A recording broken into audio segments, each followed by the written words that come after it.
বাটুল এই খাবারগুলো খাওয়ার তাড়াতাড়ি সুস্থ হয়ে বাটুল বন্ধু, তুই তো অনেক অসুস্থ, তাই তোর জন্য এই খাবারগুলো নিয়ে এসেছি। আরে এটা কি, বাটুলের পা ভেঙে গিয়েছে তাই বাটুলের জন্য সবাই মজার মজার খাবার নিয়ে আসছে। বাটুল এই বিস্কুটটা নাও আর মজা করে খাও। এইটা একটা আইডিয়া পেয়েছে, এখন পা ভাঙার অভিনয় করতে হবে আর মজার মজার খাবার খেতে হবে। ভালো অভিনয় করার জন্য কাঠের ফ্রেমটা সুন্দর করে লাগিয়ে নিতে হবে। এইবার এই চেয়ারে বসবো, তারপর এখানে আমার পাটা সুন্দর করে ব্যান্ডেজ করে নিব।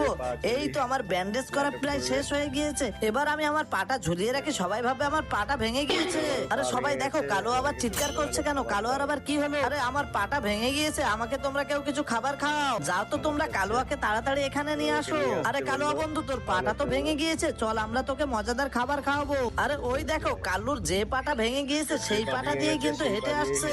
ওকে তো আজকে মজা দেখাতে হবে। বন্ধুরা, কালুয়ার সাথে কি হলো সেটা দেখার আগে তুমি যদি তোমার মাকে ভালোবাসো তাহলে অবশ্যই ভিডিওতে লাইক করে চ্যানেলটি সাবস্ক্রাইব করে দেবে। আরে কালু, তুই এখানে ডায়লগ দিচ্ছিস? তোর পা তো ভালো, ভাগ এখান থেকে।